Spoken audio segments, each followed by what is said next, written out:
Hi hello ನಮಸ್ಕಾರ ಕರ್ನಾಟಕ. ನಾನು ನಿಮ್ಮ ಜಯಂತ್ ಎಸ್ ಚಕ್ರವರ್ತಿ. ಸೊ ಕನ್ನಡ ಫಿಲ್ಮ್ ಹಿಸ್ಟ್ರಿ ಇವತ್ತಿನ ಹೊಸ ಕಂಟೆಂಟ್ನಲ್ಲಿ ಆ್ಯಕ್ಚುಲಿ ಅದಕ್ಕೂ ಮುಂಚೆ ಈ ಮಾರ್ಚ್ ತಿಂಗಳಂದ್ರೆ ಅಪ್ಪು ಫ್ಯಾನ್ಸ್ಗೆ ಹಬ್ಬ. ಸೊ ಮಾರ್ಚ್ ತಿಂಗಳಲ್ಲಿ ಸೊ ರಾಜ್ಕುಮಾರ್ ಅಣ್ಣವರ ಫ್ಯಾಮಿಲಿಯ ಕೂಡಿ ಸೊ ಪಟ್ಟಾಭಿಷೇಕ ಆಗ್ತಾ ಇದೆ, ಯುವ ಪಟ್ಟಾಭಿಷೇಕ.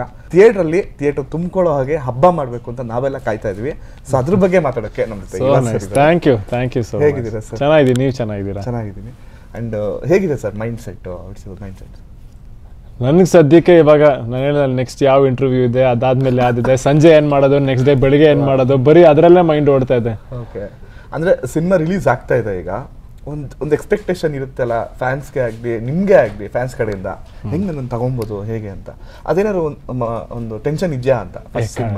ಡೆಫಿನೆಟ್ಲಿ ಟೆನ್ಷನ್ ಇದೆ, ಭಯ ಇದೆ, ಖುಷಿ ಇದೆ, ಒಂದು ಕಾನ್ಫಿಡೆನ್ಸ್ ಇದೆ, ಎಲ್ಲ ಥರ ಓಡ್ತಾ ಇದೆ ಮೈಂಡಲ್ಲಿ. ಇದಕ್ಕೆ ಪೂರಕವಾದ ಒಂದು ಪ್ರಶ್ನೆ ಕೇಳ್ತೀನಿ ಸರ್. ಕೇಳಿ. ಒಬ್ಬ ಸೂಪರ್ ಸ್ಟಾರ್ ಪುತ್ರ ಇಂಡಸ್ಟ್ರಿಗೆ ಬಂದರು ಅಂದರೆ ಅವ್ರನ್ನ ಫ್ಯಾನ್ಸ್ಗಳು ಆಗಲಿ ಇಲ್ಲ ನಾರ್ಮಲ್ ಆಡಿಯನ್ಸ್ ಆಗಲಿ ನೋಡೋದು ಅವ್ರು ಹೇಗೆ ಮಾಡಿರ್ತಾರೆ, ಅವರ ಅಪ್ಪ ಸೂಪರ್ ಸ್ಟಾರ್ ಆಗಿರೋದ್ರಿಂದ ಅವ್ರ ಶೇಡ್ ಏನಾದ್ರು ಬಂದಿದೆಯಾ, ಅವ್ರ ಥರ ಡ್ಯಾನ್ಸ್ ಮಾಡ್ತಾರಾ, ಅವ್ರ ಥರ ಆ್ಯಕ್ಟಿಂಗ್ ಮಾಡ್ತಾರಾ, ಅವ್ರ ಥರ ಒಂದು ಏನಾದ್ರು ಲುಕ್ ಇರುತ್ತಾ ಅಂತ ಈ ಥರ ಎಕ್ಸ್ಪೆಕ್ಟ್ ಮಾಡೋದು ಕಾಮನ್. ಬಟ್ ನಿಮ್ಮ ವಿಚಾರದಲ್ಲಿ ನಾವು ಇದುವರೆಗೂ ನಮ್ಮ ಇಂಡಸ್ಟ್ರಿಯಲ್ಲಿ ನೋಡಿಲ್ಲ ಈ ಥರ. ಅಂದರೆ ಒಬ್ಬ ಸೂಪರ್ ಸ್ಟಾರ್ ಈಗ ಮಗ ಬರ್ತಾ ಇದ್ದಾನೆ ಅಂದರೆ ಅವರ ಸಿನಿಮಾ ರಿಲೀಸ್ ಆಗೋಕ್ಕೂ ಮುಂಚೆನೇ ಫ್ಯಾನ್ಸು ಹಬ್ಬ ಮಾಡ್ತಾ ಇರೋದು.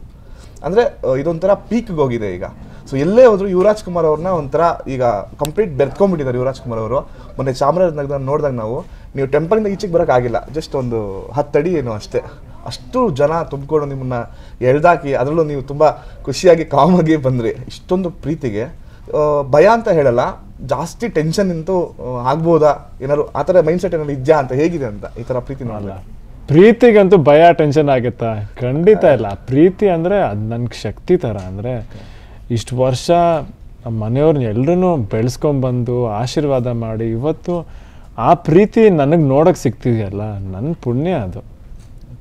ಅಂದರೆ ಈಗ ಸಿನಿಮಾ ರಿಲೀಸ್ ಆಗ್ತಿದೆಯಲ್ಲ, ಸೊ ಅವರು ಎಕ್ಸ್ಪೆಕ್ಟ್ ಮಾಡೋಕ್ಕಿಂತ ಜಾಸ್ತಿ ಕೊಡ್ಬೇಕೀಗ ಅಂತ ಒಂದು ಏನಂತಾರೆ ಎಕ್ಸ್ಟ್ರೀಮ್ ಲೆವೆಲ್ಗೆ ಹೋಗಿದೆ ನಿಮ್ಮ ಒಂದು ಅಭಿಮಾನದ ಬಳಗ. ಎಷ್ಟೋ ಜನ ಅಚ್ಚೆ ಕೂಡ ಹಾಕ್ಸ್ಕೊಂಡ್ಬಿಟ್ಟಿದ್ದಾರೆ, ನೀವು ನೋಡಿದ್ರೆ ಇಲ್ಲಿ ಹೋಗುತ್ತಿಲ್ಲ, ಯುವರಾಜ್ ಕುಮಾರ್ ಅಂತ ಅಚ್ಚೆ ಕೂಡ ಹಾಕ್ಸ್ಕೊಂಡ್ಬಿಟ್ಟಿದ್ದಾರೆ. ಅಯ್ಯೋ ನಾನು ಹೇಳ್ತೀನಿ, ಯಾಕಪ್ಪ ನನ್ನ ಹೆಸರು ಹಾಕೊಂತೀರಾ, ನಿಮ್ಮ ತಂದೆ ತಾಯಿ ಹೆಸರು ಆದ್ರೂ ಹಾಕೊಬೇಕಲ್ಲ ಅಂತ. ಅಂದರೆ ಡೆಫಿನೆಟ್ಲಿ ಅಂದರೆ ಅಷ್ಟು ಜನ ಪ್ರೀತಿಯಿಂದ ಕಾಯ್ತಿದ್ದಾರೆ ಅಂದರೆ ನನಗೆ ನನ್ನ ಕಡೆಯಿಂದ ನಾನು ಏನು ಮಾಡೋಕ್ಕಾಗತ್ತೆ, ನನ್ನ ಕಡೆಯಿಂದ ನಾನು ಬೆಸ್ಟ್ ಎಫರ್ಟ್ ಹಾಕಬೇಕು. ಬೆಸ್ಟ್ ಎಲ್ಲೂ ಒಂದು ಕಡೆ ನನಗೆ ಅನಿಸ್ಬಾರ್ದು ನಾನು ಮಾಡಲಿಲ್ಲ ಅಂತ.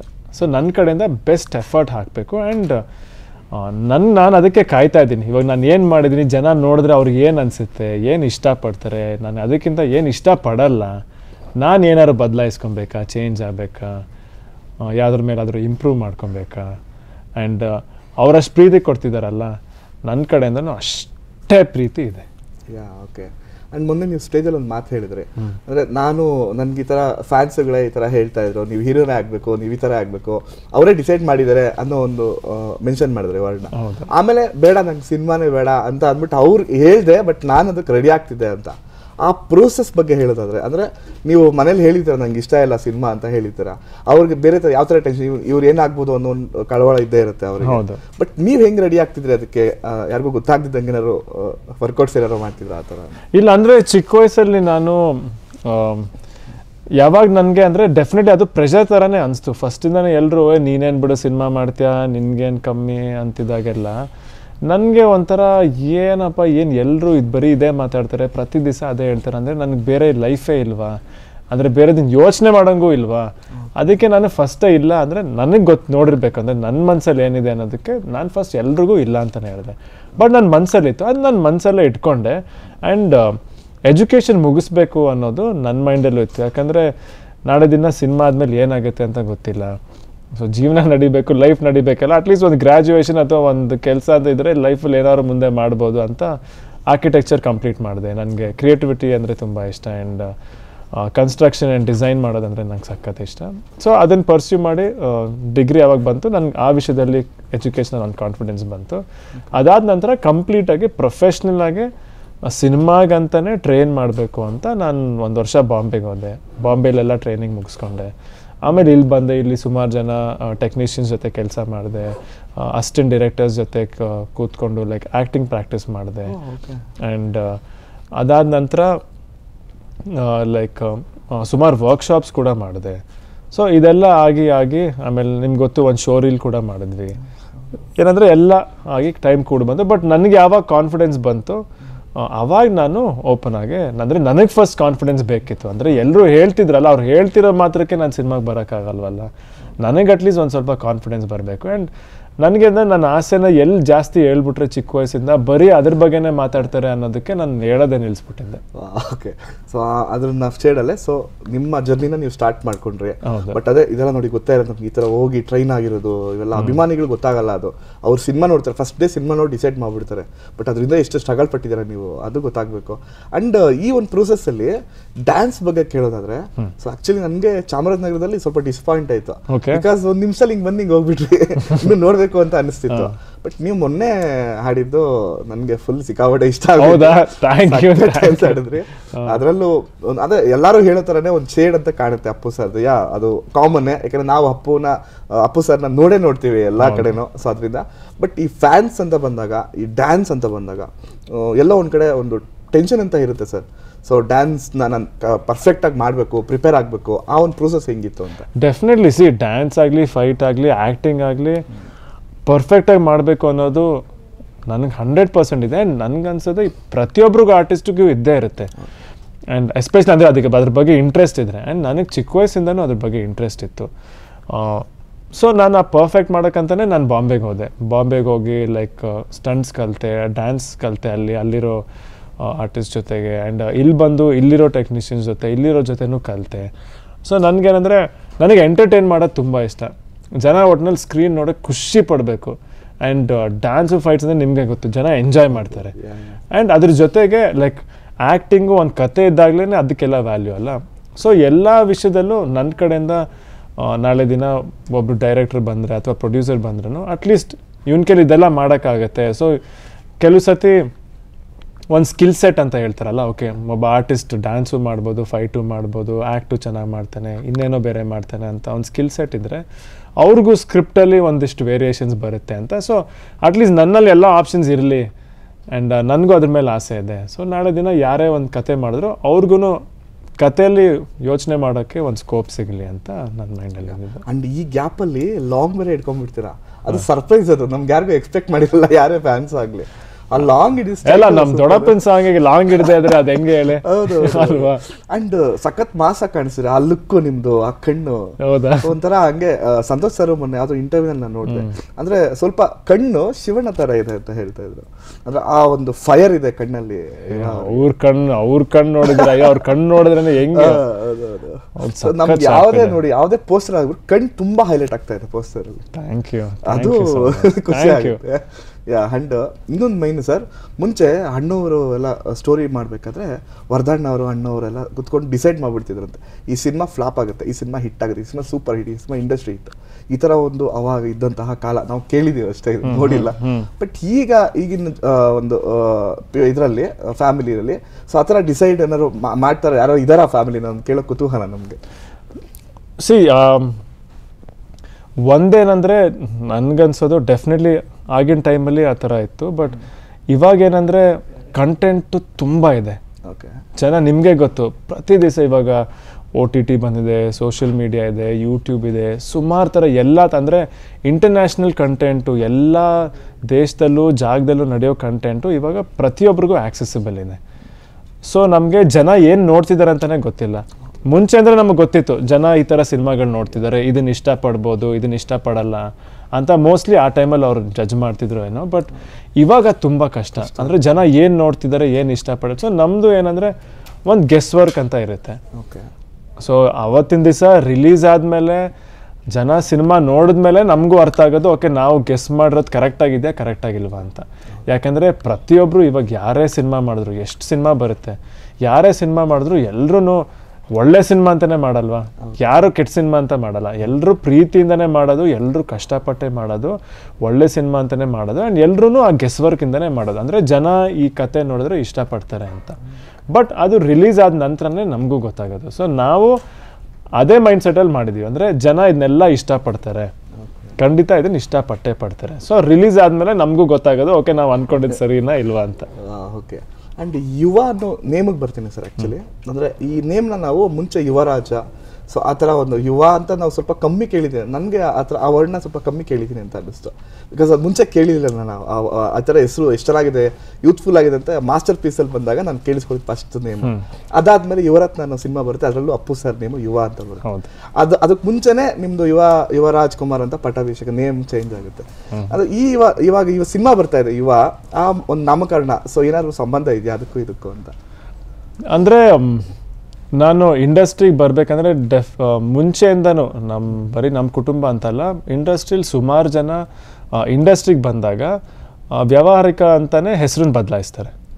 ಸೊ ನನಗೂ ಇವಾಗ ಮುಂಚೆ ಚಿಕ್ಕ ವಯಸ್ಸಲ್ಲಿ ಹೆಸರಿಟ್ಟಾಗ ಇವಾಗ ಎಲ್ಲರೂ ಇನ್ನು ನಕ್ಷತ್ರ ಗೋತ್ರ ಎಲ್ಲ ನೋಡಿಕೊಂಡು ಅಕ್ಷರ ನೋಡ್ಕೊಂಡು ಹೆಸರಿಡ್ತಾರಲ್ಲ, ನನಗೆ ಆ ಥರ ಇಲ್ಲ. ನನಗೆ ನೋಡಿದ ತಕ್ಷಣ ನನಗೆ ಗುರು ಅಂತ ಹೆಸರಿಟ್ರು, ಅದು ಅದೇ ಥರ ಬಂತು. ಬಟ್ ಸಿನಿಮಾ ಇಂಡಸ್ಟ್ರಿಗೆ ಬಂದಾಗ ಹೇಗೆ ನಮ್ಮ ಕುಟುಂಬದಲ್ಲಿ ಎಲ್ಲರೂ ಫಾಲೋ ಮಾಡಿದ್ರು ಅದನ್ನು ಫಾಲೋ ಮಾಡಬೇಕಂತ ನನಗೂ ಮನಸ್ಸಲ್ಲಿತ್ತು. ಸೊ ವಿಚಾರಿಸಿ ಕೇಳಿದಾಗ ಯಾವ ಅಕ್ಷರದಿಂದ ಹೆಸರಿಡಿ ಅಂತಲೇ ಚೆನ್ನಾಗಾಗತ್ತೆ ಅಂತ ಹೇಳಿ ಅದೊಂದು ನಂಬಿಕೆ. ಎಲ್ಲರೂ ಫಾಲೋ ಮಾಡೋದು ಒಂದು ನಂಬಿಕೆ ಅಲ್ಲ, ಆ ನಂಬಿಕೆಯಿಂದ ನಾನು ಇದ್ದೆ. ಸೊ ಆ ಹೆಸರು ಸುಮಾರು ಡಿಸ್ಕಷನ್ಸ್ ಆಯಿತು ಯಾವ ಅಕ್ಷರದಿಂದ. ಸೊ ಯುವ ಅಂದರೆ ಹೆಸರು ಚಿಕ್ಕದಾಗೂ ಇದೆ, ಅಂದರೆ ಮುಂಚೆ ಗುರುನೂ ಚಿಕ್ಕದಾಗಿತ್ತಲ್ಲ, ಸೊ ಗುರುನೂ ಚಿಕ್ಕದಾಗಿದೆ, ಯುವನೂ ಚಿಕ್ಕದಾಗಿದೆ, ಚೆನ್ನಾಗಿರುತ್ತೆ. ಆಮೇಲೆ ಯುವರಾಜ್ ಕುಮಾರ್ ಒಟ್ಟಿಗೆ ಕೇಳೋಕ್ಕೂ ಚೆನ್ನಾಗಿ ಅನಿಸುತ್ತೆ ಅಂದ್ಬಿಟ್ಟು ಹೆಸರು ಬದಲಾಯಿಸಿದ್ವಿ. ಆಮೇಲೆ ಫಸ್ಟ್ ಸಿನಿಮಾ ಬರ್ತಿದ್ದಾಗಲೂ ತುಂಬ ಯೋಚನೆ ಮಾಡಿದೆ, ಅಂದರೆ ಕತೆಗೆ ಯಾವ ಹೆಸರು ಸೂಟ್ ಆಗುತ್ತೆ ಅಂತ ಸುಮಾರು ಥರ ಹೆಸರುಗಳು ಬಂತು, ಟೈಟಲ್ಗಳು ಬಂತು. ಬಟ್ ಸಂತೋಷ್ ಸರ್ ಅವಾಗ ಏನು ಹೇಳಿದ್ರು ಅಂದರೆ, ಟೈಟಲ್ನ ನೋಡಿಕೊಂಡು ಜನ ಸಿನಿಮಾ ಬಗ್ಗೆ ಫಸ್ಟೇ ಒಂದು ಇಂಪ್ರೆಷನ್ ಕ್ರಿಯೇಟ್ ಮಾಡ್ಕೊಳ್ಳೋದು ಬೇಡ, ಲೈಕ್ ಟೈಟಲಿಂದನೇ ಕತೆ ಡಿಫೈನ್ ಆಗೋದು ಬೇಡ. ಸೊ ಆದಷ್ಟು ಸಿಂಪಲ್ ಆಗಿರಲಿ ಟೈಟಲ್ಲು ಅಂತ ಯೋಚನೆ ಮಾಡಿದಾಗ ಆವಾಗ ಎಲ್ರಿಗೂ ಅನಿಸಿದ್ದು, ಅಂದರೆ ನನಗೆ ಜನಕ್ಕೆ ಇನ್ನೂ ಕನ್ಫ್ಯೂಷನ್ ಇತ್ತು, ನಾನು ಗುರುನ ಯುವನ, ಸೊ ಆ ಕನ್ಫ್ಯೂಷನ್ ಬೇರೆ ಇತ್ತು ಅವಾಗ. ಸೊ ಸರ್ ಏನು ಹೇಳಿದ್ರು, ಹೆಸರಿಂದನೇ ಇಡೋಣ, ಅಂದರೆ ಯುವ ಅಂತಲೇ ಇಡೋಣ. ಸೊ ಅವಾಗ ನೀನು ಪರಿಚಯ ಆಗ್ತೀಯ, ಕ್ಯಾರೆಕ್ಟ್ರು ಪರಿಚಯ ಆಗುತ್ತೆ, ಆಮೇಲೆ ಜನರಿಗೂ ಗೊತ್ತಾಗುತ್ತೆ ಯುವ ಅಂದರೆ ಸಿನಿಮಾಲಿ ಅದು ಯುವ ಕ್ಯಾರೆಕ್ಟ್ರದ್ದೇ ಕತೆ ಅಂತ. ಆ ಕ್ಯಾರೆಕ್ಟರ್ ಸಿನಿಮಾ ಅಂದರೆ ಯುವ ಅವನ ಮಧ್ಯ ಅಥವಾ ಅವನ ಸರೌಂಡಿಂಗ್ಸಲ್ಲಿ ನಡೆಯೋ ವಿಷಯಗಳಿಂದನೇ ಇಡೀ ಕತೆ ಇರುತ್ತೆ ಅನ್ನೋದಕ್ಕೆ ಯುವ ಅಂತ ಹೆಸರು ಟೈಟ್ಲಿಗೆ ಬಂತು. ಅಂದರೆ ಯುವ ಅಂತ ಫಸ್ಟ್ ಕರೆದಿದ್ದಾರೆ ಸರ್, ಫಸ್ಟ್ ನೇಮ್ ಅಲ್ಲಿ ನಾಮಕರಣ ಮಾಡೋ ಟೈಮಲ್ಲಿ? ಹಾಂ, ನಾಮಕರಣ ಮಾಡೋ ಟೈಮಲ್ಲಿ ಯುವ ಅಂತ ನೇಮ್ ಸಜೆಸ್ಟ್ ಮಾಡಿದ್ದೆ ಯಾರು ಆ ಟೈಮಲ್ಲಿ? ಇಲ್ಲ, ಅದು ಫುಲ್ ಸುಮಾರು ಹೆಸರುಗಳು ಬಂತು, ಅದನ್ನೆಲ್ಲ ನಾವು ಮನೆಯವರೆಲ್ಲ ಒಟ್ಟಿಗೆ ಕೂತ್ಕೊಂಡು ಡಿಸೈಡ್ ಮಾಡಿ ಓಕೆ ಯುವ ಹೆಸರು ಕರೆಕ್ಟ್ ಆಗಿದೆ ಅಂತ ಡಿಸೈಡ್. ಎಲ್ಲರೂ ಒಟ್ಟಿಗೆ ಕೂತ್ಕೊಂಡು? ಹೌದು. ಅಂಡ್ ನೀವು ಮಿಮಿಕ್ರಿ ಚೆನ್ನಾಗಿ ಮಾಡ್ತೀರಾ ಅಂತ ಕೇಳ್ಪಟ್ರಿ ಸರ್. ಇಲ್ಲ, ತುಂಬಾ ಚಿಕ್ಕ ವಯಸ್ಸಲ್ಲಿ ಮಾಡ್ತಿದ್ದೆ ಅಷ್ಟೇ, ಇವಾಗೆಲ್ಲ ನನಗೆ ಮಿಮಿಕ್ರಿ ಎಲ್ಲ ಬರಲ್ಲ. ಯಾವ್ದಾರು ಅಪ್ಪು ಸರ್ ನಿಜವಾಗ ಅವ್ರದ್ದೆಲ್ಲ ಮಿಮಿಕ್ರಿ ಎಲ್ಲ ನಾನು ದಯವಿಟ್ಟು ಕೇಳಬೇಡಿ, ನಾನು ಮಾಡಕ್ಕೂ ಆಗಲ್ಲ. ಅಲ್ಲ, ಇಂಟ್ರೆಸ್ಟ್ ಇತ್ತಂತಲ್ಲ ಸರ್ ಅದನ್ನ, ಅಂದ್ರೆ ಟ್ರೈ ಮಾಡಿ ಚಿಕ್ಕ ವಯಸ್ಸಲ್ಲಿ ಮಾಡ್ತಿದ್ದೆ, ಅದು ಹುಡುಗ ಬುದ್ಧಿ ಎಲ್ಲ ಫ್ಯಾಮಿಲಿ ಎಲ್ಲ ಒಟ್ಟಿಗೆ ಸೇರಿದಾಗ ಅಲ್ಲಿ ಅವ್ರು ಹೆಂಗ್ ಮಾಡ್ತಿದ್ರು ಇವ್ರು ಹೆಂಗ್ ಮಾಡ್ತಿದ್ರು ಅಂತ ಅಷ್ಟೇ. ಆ ಥರ ನಾನು ಅಷ್ಟೇನು ಮಿಮಿಕ್ರಿ ಮಾಡಲ್ಲ. ಡೈಲಾಗ್ ಹೇಳ್ತೀರಾ ಖಡಕ್ ಆಗಿ? ಡೈಲಾಗ್ ಒಂದು ಹೇಳ್ತೀನಿ ಅಷ್ಟೇ, ಸಿನಿಮಾ ನೋಡ್ರೆ ಡೈಲಾಗ್ ಹೇಳ್ತೀನಿ. ಅಂಡ್ ಬ್ರದರ್ ಬಗ್ಗೆ ಕೇಳಿದ್ದಾರೆ ಸರ್, ಸಖತ್ತು, ಅಂದರೆ ಅವ್ರು ಸೆನ್ಸಿಟಿವ್ ಅಂತ ನಮ್ಗೆ ಗೊತ್ತಿತ್ತು, ಅಷ್ಟೊಂದು ಅಂತ ಗೊತ್ತಿರಲಿಲ್ಲ. ನಾವು ಈ ಸರಳ ಪ್ರೇಮಕತೆ ಸ್ವಲ್ಪ ಟ್ರಾವೆಲ್ ಆದ್ವಿ ಅವ್ರ ಜೊತೆಗೆ, ಅವ್ರು ಎಷ್ಟು ಸಪೋರ್ಟ್ ಮಾಡ್ತಿದ್ದಾರೆ ಅಂದರೆ ನಮಗೆ ಒಂಥರ, ಅಂದರೆ ಹಿಂಗಿರ್ಬೇಕಪ್ಪ ಅಣ್ಣ ತಮ್ಮ ಅಂದರೆ. ಮುಂಚೆನೇ ಪ್ರೂವ್ ಆಗಿದೆ, ಶಿವಣ್ಣ ಅಪ್ಪು ಸರ್ ನೋಡಿದಾಗ, ರಾಘಣ್ಣ ನೋಡಿದಾಗ. ಇದು ಮತ್ತೊಂದು ಒಂದು ವೇವ್, ಇದು ನಿಮ್ಮಿಬ್ಬರು ಬಾಂಡಿಂಗ್ ನೋಡ್ತಾ ಇದ್ರೆ, ಅವ್ರು ಮಾತಾಡುವಾಗ ನೀವು ಓಡೋಗಿ ತಪ್ಕೊಳ್ಳೋದು, ಆ ಎಮೋಷನಲ್ ಬಾಂಡಿಂಗು. ಸೊ ಅವ್ರ ಬಗ್ಗೆ ಹೇಳೋದು? ಇಲ್ಲ, ನಮ್ಮ ಅಣ್ಣ ನನಗೆ ಎಲ್ಲ ವಿಷಯದಲ್ಲೂ ನನಗೆ ಸಪೋರ್ಟ್ ಆಗಿದ್ದಾನೆ. ಮುಂಚೆಯಿಂದನೂ ಅಷ್ಟೇ, ಎಲ್ಲ ವಿಷಯ ನಾವು ಮಾತಾಡ್ಕೊತೀವಿ, ಹಂಚ್ಕೋತೀವಿ, ಕಿತ್ತಾಡ್ತೀವಿ, ಎಲ್ಲ ಥರ. ಅಂದರೆ ಏನೇ ಇದ್ರೂ ನಾವು ಮನಸ್ಸಲ್ಲಿ ಇಟ್ಕೊಳ್ಳಲ್ಲ, ಓಪನ್ ಆಗಿ ಮಾತಾಡ್ಬಿಡ್ತೀವಿ, ಅಲ್ಲಲ್ಲೇ ಬಗೆಹರಿಸ್ಕೊತೀವಿ. ಸೊ ಎಲ್ಲ ವಿಷಯದಲ್ಲೂ ನನಗೊಂದು ಸ್ಟ್ರೆಂತ್ ಅವನು, ನನಗೊಂದು ಸಪೋರ್ಟ್ ಅವನು. ಆ್ಯಂಡ್ ನಿಜವಾಗ್ಲೂ ಅವ್ನು ಅಲ್ಲಿ ಹೇಳ್ದ ಸ್ಟೇಜ್, ಬಟ್ ನಾನು ಹೇಳ್ತೀನಿ ನಿಜವಾಗ್ಲೂ ಅವನ ಥರ ಅಣ್ಣ ಎಲ್ರಿಗೂ ಇರಬೇಕು, ಡೆಫಿನೆಟ್ಲಿ. ಸೂಪರ್. ಆ್ಯಂಡ್ ಇದ್ರ ಜೊತೆಗೆ ಸ್ಪೋರ್ಟ್ಸು, ಕ್ರಿಕೆಟ್ ಅದು ಹೇಗಿದೆ ನಿಮ್ಮ ಲೈಫಲ್ಲಿ? ಅದು ಸ್ವಲ್ಪ ಚೆನ್ನಾಗೆಲ್ಲ? ಹೌದು, ನನಗೆ ಕ್ರಿಕೆಟ್ ಮತ್ತು ಫುಟ್ಬಾಲ್ ಅಂದರೆ ಸಖತ್ ಇಷ್ಟ. ಸೈಕ್ಲಿಂಗ್ ಇದೆಲ್ಲ ಮಾಡ್ತೀರಾ ಸರ್? ಮಾಡ್ತೀನಿ, ಹೌದು. ಟೈಮ್ ಸಿಕ್ತಾಗೆಲ್ಲ ವೀಕೆಂಡ್ಸ್ ನಾನು ಸೈಕ್ಲಿಂಗ್ ಹೋಗ್ತೀನಿ. ಜಾಸ್ತಿ ಇಷ್ಟ ಅಂದರೆ ಕ್ರಿಕೆಟ್, ಸಿಕ್ಕಾಪಟ್ಟೆ ಇಷ್ಟ. ಯಾಕಂದ್ರೆ ಎಲ್ಲರೂ ಒಟ್ಟಿಗೆ ಸೇರ್ಕೊಂಡು ಆಡ್ತೀವಲ್ಲ, ಅದೇನೋ ಚಿಕ್ಕ ವಯಸ್ಸಿಂದ ಬಂದಿರೋದು. ಕ್ರಿಕೆಟ್ಗೂ ನಮ್ಮ ಭಾರತಕ್ಕೂ ಅದೇನೋ ಒಂದು ಅಟ್ಯಾಚ್ಮೆಂಟ್ ಇದೆ ಫಸ್ಟ್ ಇಂದಾನು. ಅದು ತುಂಬಾ ಈಸಿ ಇಲ್ಲ, ಒಂದು ಬಾಲು ಒಂದು ಇತ್ತೊಂಡ್ರೆ ಯಾರಿಲ್ಲ ಅಂದ್ರೂ ಒಬ್ಬನೇ ಬೇಕಂದ್ರೂ ಆಡ್ಬೋದು. ಕ್ರಿಕೆಟ್ ಅಂದ್ರೆ ಅದು ಯಾರೇ ಒಂದು ಇಬ್ರು ಸೇರ್ಕೊಂಡ್ರು ಆಡ್ಬೋದು ಅಲ್ವಾ. ಸೊ ಕ್ರಿಕೆಟ್ ಅಂಡ್ ನಾವು ನಮ್ಮ ಟೀಮ್ ಎಲ್ಲ ಸೇರ್ಕೊಂಡು ಕ್ರಿಕೆಟ್ ಆಡ್ತೀವಿ. ಯಾವಾಗ ನಮ್ಮ ಶೆಡ್ಯೂಲ್ ಬ್ರೇಕ್ ಇದ್ದಾಗೆಲ್ಲ ಫುಲ್ ಇಡೀ ಟೀಮು ಎಲ್ಲ ಸೇರ್ಕೊಂಡು ಅವಾಗ ಕ್ರಿಕೆಟ್ ಆಡ್ತಾ ಇದೀವಿ. ಫುಟ್ಬಾಲ್ ಆಡ್ತೀನಿ ಬಟ್ ಕಮ್ಮಿ, ಬಟ್ ಜಾಸ್ತಿ ಕ್ರಿಕೆಟ್. ಅಂದ್ರೆ ಫ್ರೀ ಟೈಮಲ್ಲಿ ಇವಾಗ ಅವರು ಸಿನಿಮಾ ಓಕೆ, ಅದನ್ನ ಬಿಟ್ಟು ಕ್ರಿಕೆಟ್ ಆಡ್ತಾರ, ಬೇರೆ ಏನಾದ್ರು ತೊಡಗಿಸ್ಕೊಂತಾರ ಅವ್ರಿಗೆ? ಇಲ್ಲ, ಜಾಸ್ತಿ ಫ್ರೀ ಟೈಮ್ ಸಿಕ್ತಾಗೆಲ್ಲ ನೋಡೋದೇ ಸಿನಿಮಾ. ನನಗೆ ಟ್ರಾವೆಲಿಂಗ್ ಅಂದರೆ ತುಂಬ ಇಷ್ಟ. ಬೇರೆ ಬೇರೆ ಊರು ನೋಡೋಕ್ಕೆ, ಟ್ರಾವೆಲ್ ಮಾಡೋಕ್ಕೆ, ಲೈಕ್ ಬೆಟ್ಟದ ಕಡೆ ಎಲ್ಲ ಥರ ಹೈಕಿಂಗ್ ಹೋಗೋಕ್ಕೆ ಆ್ಯಂಡ್ ಬೀಚ್ ಸೈಡ್ಸ್ ಹೋಗೋಕ್ಕೆ, ಟ್ರಾವೆಲಿಂಗ್ ಮಾಡೋಕ್ಕೆ ತುಂಬ ಇಷ್ಟ. ಆ್ಯಂಡ್ ಸ್ವಲ್ಪ ಟೈಮ್ ಸಿಗಿದೆ ಅಂದರೆ ಆದಷ್ಟು ಕ್ರಿಕೆಟ್ ಆಡೋಕ್ಕೆ ನೋಡ್ತೀವಿ. ಓಕೆ, ಅಂದರೆ ಸರ್ ಈಗ ಸಿನಿಮಾದಲ್ಲಿ ಇಷ್ಟೊಂದು ತೊಡಸ್ಕೊತಾ ಇದ್ದೀರಾ. ಈಗ ಒಂದು ಸಿನಿಮಾ ಯುವ ರೆಡಿ ಆಗಿದೆ, ಈಗ ನೆಕ್ಸ್ಟ್ ಮೊನ್ನೆ ಹೇಳ್ದಂಗೆ ಆಲ್ರೆಡಿ ಫುಲ್ ಬುಕ್ ಆಗ್ಬಿಟ್ಟಿದೆ ಅಂತ ಎಲ್ಲ ಹಿಂಟ್ ಕೊಡ್ತಾ ಇದ್ದಾರೆ ಡೈರೆಕ್ಟರ್ಸ್ ಎಲ್ಲ. ಏನು ಬುಕ್ ಆಗಿಲ್ಲ, ಇವಾಗ ಯುವ ಅಷ್ಟೇ. ನಾನು ಯೋಚನೆ ಮಾಡ್ತಿರೋದು ಈ ಸಿನಿಮಾ, ಈ ರಿಲೀಸು ಇದಾದ್ಮೇಲೆ ಜನ ಹೇಗೆ ತಗೋತಾರೆ, ಹೇಗೆ ಇಷ್ಟಪಡ್ತಾರೆ, ಅದ್ರ ಮೇಲೆ ನೆಕ್ಸ್ಟ್ ಏನು ಮಾಡಬೇಕು ಅಂತ ನೋಡಬೇಕು. ಆ್ಯಂಡ್ ಡೈಲಾಗ್ಸ್ ಬಗ್ಗೆ ಕೇಳ್ಬೇಕು ಸರ್, ಸಖತ್ತಾಗಿದೆ ಡೈಲಾಗ್ಸ್ಗಳು. ಆ್ಯಂಡ್ ನಿಮ್ಮ ಒಂದು ವಾಯ್ಸಲ್ಲಿ ಕೇಳುವಾಗ ನಮಗೆ ಒಂದು ಸ್ವಲ್ಪ ಮಿಕ್ಸಿಂಗ್ ವಾಯ್ಸ್ ಕೇಳಿಸುತ್ತೆ. ಮಿಕ್ಸಿಂಗ್ ವಾಯ್ಸ್ ಅಂದರೆ ಅಪ್ಪು ಸರ್ ಯಾರೋ, ಶಿವಣ್ಣ, ಈ ಥರ ಏನೋ ಒಂಥರ ನಮ್ಗೆ ಅದು ಫ್ಯಾನ್ಸಿ ಒಂಥರ ಅದೇ ಶೇಡ್ ಥರ ಕೇಳಿಸುತ್ತೆ. ಅಂದರೆ ಒಂಥರ ತುಂಬಾ ಸ್ವೀಟ್ ಆಗಿದೆ ನಿಮ್ಮ ವಾಯ್ಸ್. ಆ ಲೆಕ್ಕಕ್ಕೆ ಹೋದ್ರೆ ಅಪ್ಪು ಸರ್ ಥರನೇ ಒಂಥರ ರಗಡ್ ಡೈಲಾಗ್ ಹೊಡಿಯೋವಾಗೂ ಏನೋ ಒಂಥರ ಪಂಚ್ ಕೊಟ್ಟಂಗಿದೆ ಪಟ್ ಅಂತ. ಸೊ ಈ ಡೈಲಾಗ್ಸ್ ಬಗ್ಗೆ ಸೊ ನಿಮ್ಮ ಒಪಿನಿಯನ್ ಹೇಳೋದಾದ್ರೆ? ಡೈಲಾಗ್ಸ್ ಅಂದ್ರೆ ಗೊತ್ತು, ಸಂತೋಷ್ ಸರ್ ಫಸ್ಟ್ ಇಂದಾನು ಅವ್ರ ಎಲ್ಲ ಸಿನಿಮಾಲು ಅವ್ರ ಡೈಲಾಗ್ಸ್ ತುಂಬಾ ಚೆನ್ನಾಗೈತೆ. ಆ್ಯಂಡ್ ಯಾಕಂದ್ರೆ ಕತೆ ಡೈಲಾಗ್ಸ್ ಬರೆಯೋದು ಅವರೇನೆ. ಎಲ್ಲ ಸಿನಿಮಾಗೂ ಅವರೇ ಕತೆ ಬರೀತಾರೆ, ಡೈಲಾಗ್ಸ್ ಅವರೇ ಬರೀತಾರೆ. ಸೊ ಡೈಲಾಗ್ಸ್ ಅವರು ತುಂಬ ಈಸಿ ಮಾಡ್ತಾರೆ, ಸಿಂಪಲ್ ಆಗಿರುತ್ತೆ. ಅಂದರೆ ಎಷ್ಟೋ ಕಡೆ ಅದು ಡೈಲಾಗ್ ಹೇಳೋ ಥರನೂ ಇರಲ್ಲ, ಮಾತಾಡೋ ಹಾಗೆ ಇರುತ್ತೆ. ನಮ್ಮ ಫಿಲ್ಮ್ ಎಸ್ಪೆಷಲಿ ಈ ಫಿಲ್ಮಲ್ಲಿ ನೋಡಿದ್ರೆ ಮಾತುಕತೆ ಎಲ್ಲ ತುಂಬ ಕ್ಯಾಶುವಲ್ ಆಗಿದೆ. ನಾವು ಜನರಲಿ ಹೇಗೆ ಮಾತಾಡ್ತೀವಲ್ಲ ಅದೇ ಥರನೇ ಇಡೀ ಫಿಲ್ಮಲ್ಲೂ ಕಾಲೇಜಲ್ಲಿ ಹೆಂಗೆ ಮಾತಾಡ್ತಾರೆ, ಅಪ್ಪ ಅಮ್ಮ ಜೊತೆ ಹೆಂಗೆ ಮಾತಾಡ್ತಾರೆ, ಅಪ್ಪನ ಜೊತೆ ಹೆಂಗೆ ಕಿತ್ತಾಡ್ತಾರೆ, ಅದೇ ಥರನೇ ತುಂಬ ಸಿಂಪಲ್ ಆಗಿದೆ ಡೈಲಾಗ್ಸು.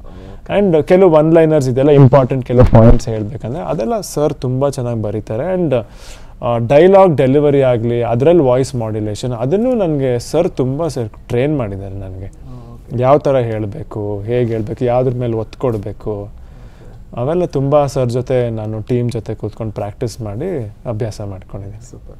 ಆ್ಯಂಡ್ ತುಂಬ ನಂಗೆ ಇಂಟ್ರೆಸ್ಟಿಂಗ್ ಅನಿಸಿತ್ತು ಆ್ಯಕ್ಚುಲಿ. ಶಿವಣ್ಣ, ಅಪ್ಪು ಸರ್, ರಾಘಣ್ಣ ಈ 3 ಜನನು ನಾವು ಮುಂಚೆ ನೋಡಿರೋದು 90s 80s ಬಟ್ ನಿಮ್ಮನ್ನ ಮತ್ತೆ ವಿನಯ್ ಸರ್ನ ನೋಡ್ತಾ ಇರೋದು ಬೇರೆ ಥರ ಆ್ಯಕ್ಚುಲಿ.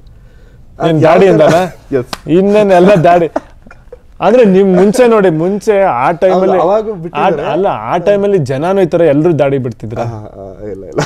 ಅದೇನೋ ಈಗ ಡೆಫಿನೆಟ್ಲಿ ಈಗ ಒಂದು ಟ್ರೆಂಡು. ಅಂಡ್ ನನ್ಗೂ ಏನೋ ದಾಡಿ ನನಗೂ ಇಷ್ಟ, ಬೆಳೆಸ್ಕೊಂಡಿದ್ದೀನಿ ಸುಮಾರು. ಇಷ್ಟೊಂದು ನನ್ನ ಪ್ರಕಾರ 4-5 ವರ್ಷ ಆಯ್ತು ಫುಲ್ ಕ್ಲೀನ್ ಶೇವ್ ಎಲ್ಲ ಅದ್ರ ಮೇಲೆ ಆಗಿದೆ. ಅಂಡ್ ಜನನು ನನ್ನನ್ನು ನೋಡಿ ಇದೇ ತರ ಅಭ್ಯಾಸ ಆಗಿದಾರಲ್ಲ. ಸೊ ಸರ್ ಏನ್ ಹೇಳಿದ್ರು, ಈ ಟೈಮಲ್ಲಿ ನಾವು ಹೊಸ ಲುಕ್ ಕೊಡೋದು ಬೇಡ, ಜನ ನಿನ್ನ ಹೀಗೆ ನೋಡಿದ್ದಾರೆ ಅಂಡ್ ಇದೇ ತರ ಟ್ರೆಂಡ್ ಬೇರೆ ನಡೀತಿದೆ, ಸೊ ಅದೇ ಲುಕ್ ಅಲ್ಲೇ ಕ್ಯಾರಿ ಮಾಡ್ಕೊಂಡು ಹೋಗೋಣ. ಅಂದ್ರೆ ನಾವು ಸ್ವಸ್ಟಿಕ್ ಸಿನಿಮಾದಲ್ಲಿ ರಾಘಣ್ಣ ಫಸ್ಟ್ ಟೈಮ್ ಮಾತ್ರ ನೋಡಿದ್ವಿ, ಕರೆಕ್ಟ್ ಅಲ್ವಾ?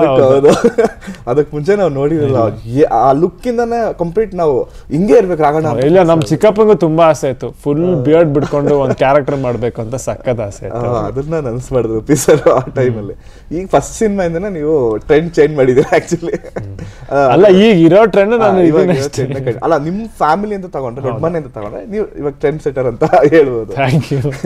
ಸೊ ಇನ್ನ ಸಪ್ತಮಿ ಮೇಡಮ್ ಬಗ್ಗೆ ಹೇಳೋದಾದ್ರೆ, ಸೊ ಹೌದು ಲಾಸ್ಟ್ ಬ್ಲಾಕ್ ಬಸ್ಟರ್ ಹಿಟ್ ಆಗಿದೆ ಕರೆಕ್ಟ್. ಈಗ ಅವರ ಅಭಿಮಾನಿಗಳು ಅವ್ರ ಮೇಲೂ ಜಾಸ್ತಿ ಎಕ್ಸ್ಪೆಕ್ಟೇಷನ್ ಇದೆ. ಕರೆಕ್ಟ್, ಹೌದು. ಸೊ ಹೇಗಿತ್ತು ಆ ಎಕ್ಸ್ಪೀರಿಯನ್ಸ್ ಅವ್ರ ಜೊತೆ ವರ್ಕ್ ಮಾಡಿದ್ದು? ಅವರು ನಮ್ದು ಸಪ್ತಮಿದು ಸೇಮ್ ಏಜು, ಸೊ ಫಸ್ಟ್ ಇಂದಾನೆ ಒಳ್ಳೆ ಫ್ರೆಂಡ್ಸ್ ಆದ್ವಿ. ಅಂಡ್ ಕಾಲೇಜ್ ಸಿಚುವೇಶನ್ಸ್ ಇಂದ ಶುರು ಮಾಡಿದ್ದಲ್ಲ ಆ್ಯಕ್ಟ್ ಮಾಡೋದೆಲ್ಲ. ಸೊ ಆ ಕಾಲೇಜ್ ಪೋರ್ಷನ್ಸ್ ಎಲ್ಲ ಸೇಮ್, ನನಗೂ ನನ್ನ ಕಾಲೇಜ್ ನೆನಪಾಗ್ತಿತ್ತು, ಅವ್ರಿಗೂ ಅವ್ರ ಕಾಲೇಜ್ ನೆನಪಾಗ್ತಿತ್ತು. ಸೊ ಆ ಸೀನ್ಸ್ ಎಲ್ಲ ತುಂಬ ಚೆನ್ನಾಗಿ ಬರ್ತಿತ್ತು. ಆ್ಯಂಡ್ ಈ ಸಿನಿಮಾಗಂತಾನೆ ಅವರು ಕಂಪ್ಲೀಟಾಗಿ ಅವರು ಟ್ರಾನ್ಸ್ಫಾರ್ಮ್ ಆಗಿದ್ದಾರೆ. ಲೈಕ್ ನೀವು ಕಾಂತಾರಲ್ಲಿ ಏನು ನೋಡಿದ್ರು, ಯುವ ಫಿಲ್ಮಲ್ಲಿ ಅವ್ರು ನೋಡೋಕ್ಕೆ ಕಂಪ್ಲೀಟಾಗಿ ಡಿಫ್ರೆಂಟ್ ಆಗಿದೆ. ಯಾಕಂದರೆ ಅಲ್ಲಿರೋ ಶೇಡ್ಗೂ ಕರೆಕ್ಟಾಗಿ ಕಂಪ್ಲೀಟಾಗಿ ಒಂದು ಕಾಲೇಜ್ ಹುಡುಗಿ ಥರ ಅದಕ್ಕೆ ತುಂಬ ಎಫರ್ಟ್ ಹಾಕಿದ್ದಾರೆ. ಆ್ಯಂಡ್ ಸಖತ್ ಚೇಂಜ್ ಓವರ್ ನಿಮಗೆ ಸಿನಿಮಾ ನೋಡಿದಾಗ ನಿಮಗೆ ಕಾಣುತ್ತೆ. ಸೊ ಕೊನೆಯದಾಗಿ ಕೇಳಬೇಕು ಅಂದ್ರೆ ನನಗೆ ಜಾವಾ ಬೈಕ್ ಸಿಕ್ಕಾಪಟ್ಟೆ ಇಷ್ಟ. ಅಲ್ವಾ, ನನಗೂ ಸಖತ್ ಇಷ್ಟ. ನಾನು ಹೇಳ್ತಾ ಇರ್ತೀನಿ ತಗೋಬೇಕು, ನಮ್ಮ ಸರ್ಗೆ ಹೇಳ್ತಾ ಇರ್ತೀನಿ ಹೌದಾ, ವೆಯ್ಟ್ ಮಾಡು ಅಂತ ಹೇಳ್ತಾ ಇದ್ದಾರೆ. ಬಟ್ ನಂಗೆ ತಗೋಬೇಕಂತ ಭಾಳ ಆಸೆ. ಇಡೀ ಸಿನಿಮಾ ಮೋಸ್ಟ್ಲಿ ನಾನೇ ಓಡಿಸ್ದಂಗಿರುತ್ತೆ ಅಂತ ಅನ್ಸುತ್ತೆ. ಸೊ ಸಖತ್ತಾಗಿ ಕಾಣ್ತಾ ಇದೆ. ಎಲ್ಲ ಡೆಫಿನೆಟ್ಲಿ ನೀವು ಹೇಳಿದ್ಕು ನಾನು ಹೇಳ್ತೀನಿ, ಈ ಎಲ್ಲ ಹುಡುಗರಿಗೂ ಎಸ್ಪೆಷಲಿ ಹುಡುಗಿರ್ಗು ಬೈಕ್ ಮೇಲೆ ಅದೊಂಥರ ಪ್ರೀತಿ ಇರುತ್ತೆ ಅಲ್ವಾ, ಸಿಕ್ಕಾಪಟ್ಟೆ ಪ್ರೀತಿ. ಆದ್ರೆ ಎಷ್ಟೋ ಜನ ಬೈಕ್ನ ಅವ್ರ ಗರ್ಲ್ ಫ್ರೆಂಡ್ ತರ ನೋಡ್ಕೊಂತಾರೆ, ಅಂದ್ರೆ ಅಷ್ಟು ಪ್ರೀತಿ ಅಲ್ವಾ. ಸೊ ಈ ಬೈಕ್ ಹಿಂದೆ ಒಂದು ಇಮೋಷನ್ ಇದೆ, ಆ ಬೈಕ್ ಜೊತೆಗಿರೋ ಇಮೋಷನ್ ಸಿನಿಮಾದಲ್ಲಿದೆ, ಅದೇ ಪ್ರತಿಯೊಬ್ರು ಕನೆಕ್ಟ್ ಆಗ್ತಾರೆ. Super sir, I am excited. So Yuva cinema ನೋಡೋಕೆ ವೆಯ್ಟ್ ಮಾಡ್ತಾ ಇದ್ದೀನಿ. Thank you. ಸೊ ಮಾರ್ಚ್ 29ಕ್ಕೆ ಥಿಯೇಟರ್ ಬರ್ತಾ ಇದೆ ಫಾರ್ ಓವರ್ ಆಲ್. ಸೊ ತುಂಬ ಅಭಿಮಾನಿಗಳು ದಯವಿಟ್ಟು ಥಿಯೇಟರ್ಗೆ ಸಿನಿಮಾ ನೋಡ್ಬೇಕು ಹೋಗ್ಬಿಟ್ಟು. ದಯವಿಟ್ಟು ಪೈರಸಿ ಅನ್ನೋದನ್ನ ದಯವಿಟ್ಟು ಸ್ಟಾಪ್ ಮಾಡಿ. ಸೊ ಥಿಯೇಟರ್ಗೆ ಈ ಫ್ಯಾಮಿಲಿ ಅಪ್ಪು ಸರ್ಗೆ ಹೆಂಗೆ ಫ್ಯಾಮಿಲಿ ಆಡಿಯನ್ಸ್ ಇದಾರೋ ಹಂಗೆ ನುಗ್ಗಿ ಬರಲಿ ನಿಮ್ಮ ಆಲ್ ದಿ ಬೆಸ್ಟ್ ಯುವ ಸರ್. Thank you. ನಿಮ್ಮ ಬಿಸಿ ಸ್ಕೆಡ್ಯೂಲ್ ಅಲ್ಲಿ ನಮಗೆ ಟೈಮ್ ಕೊಟ್ಟು ಥ್ಯಾಂಕ್ ಯು ಸೊ ಮಚ್. ತುಂಬಾ ಚೆನ್ನಾಗಿ ಮಾತಾಡ್ಸಿದ್ರಿ, ನನಗೂ ಮಾತಾಡ್ಸಿ ತುಂಬಾ ಖುಷಿ ಆಯ್ತು. Thank you sir. Thank you.